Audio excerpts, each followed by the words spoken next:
Per usare correttamente il verbo piacere in italiano bisogna fare un piccolo ragionamento.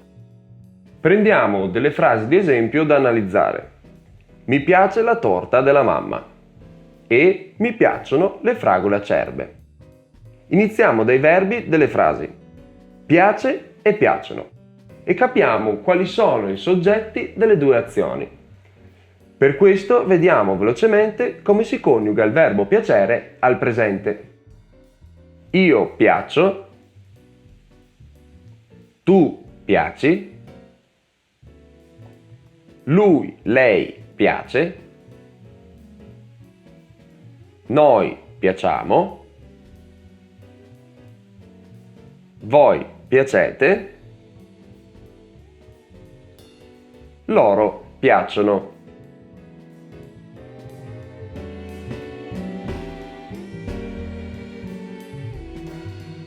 Ora è chiaro quali siano i soggetti delle due frasi d'esempio. Nel primo caso è la torta della mamma, perché è lei, la torta, che piace, mentre nel secondo caso le fragole acerbe, sono le fragole che piacciono. A questo punto la prossima domanda che sorge istintiva è: a chi piace la torta? A chi piacciono le fragole? E la risposta è a me, in tutti e due i casi. Abbiamo già visto la particella mi quando abbiamo fatto i verbi riflessivi nella lezione 20, ma questo mi, anche se in alcuni casi, pure dal punto di vista logico, ci può assomigliare, non c'entra niente con le particelle dei riflessivi. È un pronome indiretto ed equivale a dire a me.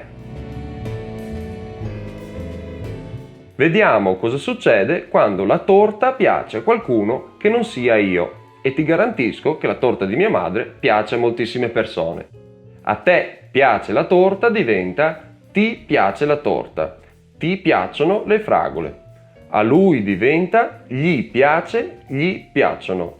A lei le piace, le piacciono. A noi ci piace, ci piacciono.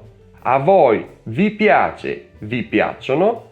A loro gli piace la torta della mamma. A loro gli piacciono le fragole acerbe. Ma allora, alla fine, qual è la forma giusta da usare? Mi piace la torta o a me piace la torta? Tutte e due sono giuste. Sia mi che a me sono pronomi indiretti e posso usare uno o l'altro indistintamente. La differenza è lieve.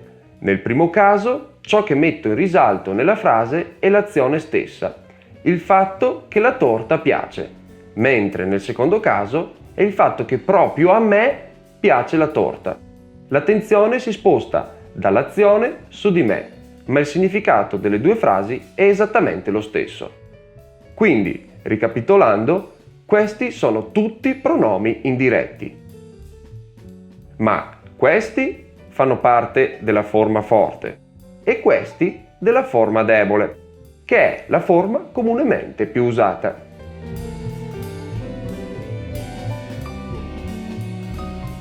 Non disperare. Come hai visto, i pronomi indiretti sono molto simili alle particelle dei verbi riflessivi.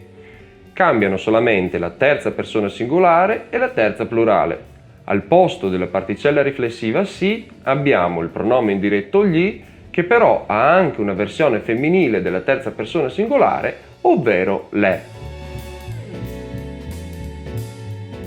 A ogni modo, non devi imparare i pronomi indiretti solo per usarli con il verbo piacere. Questi pronomi possono essere usati sempre per sostituire qualsiasi elemento della frase che risponde alla domanda a chi. Se vedi Marco, gli puoi dire che la torta è finita? In questo caso, gli è usato per sostituire a Marco, nella seconda parte della frase, che altrimenti sarebbe: se vedi Marco, puoi dire a Marco che la torta è finita? Per non ripetere Marco, al posto di a Marco, a lui, uso gli. Per concludere questa lezione, vediamo dove possono essere inseriti i pronomi indiretti all'interno della frase. Per quanto riguarda la forma debole, le regole di collocazione sono le stesse delle particelle dei riflessivi. Quindi il pronome indiretto deve essere posizionato prima del verbo. Nel caso in cui ci sia un verbo modale nella frase, come nel nostro esempio, i pronomi possono essere anche attaccati al verbo dell'azione all'infinito. Gli puoi dire che la torta è finita? Oppure puoi dirgli che la torta è finita? Se non c'è un verbo modale, l'unico caso possibile diventa quindi: gli dici che la torta è finita? Nel caso della forma forte, le cose sono un po' diverse.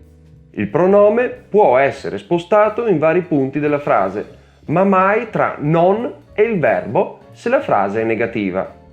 A me loro non dicono quello che sanno. Loro a me non dicono quello che sanno. Loro non dicono a me quello che sanno.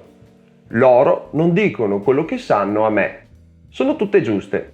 Non è possibile dire però loro non a me dicono quello che sanno. Questo no. Al limite, in questo caso, potresti usare la forma debole. Loro non mi dicono quello che sanno. Anche tra verbo e avverbio non si possono mai inserire pronomi. Se la frase fosse a me loro dicono sempre quello che sanno, potrei, come prima, spostare il pronome indiretto in più punti della frase, ma mai tra dicono e sempre. Non posso dire loro dicono a me sempre quello che sanno. In alcune frasi, in situazioni colloquiali e informali e con alcuni verbi e aggettivi, potresti trovare pronomi inseriti tra verbo e avverbio, anche se non è mai la scelta migliore dal punto di vista estetico. È sempre un po' una forzatura.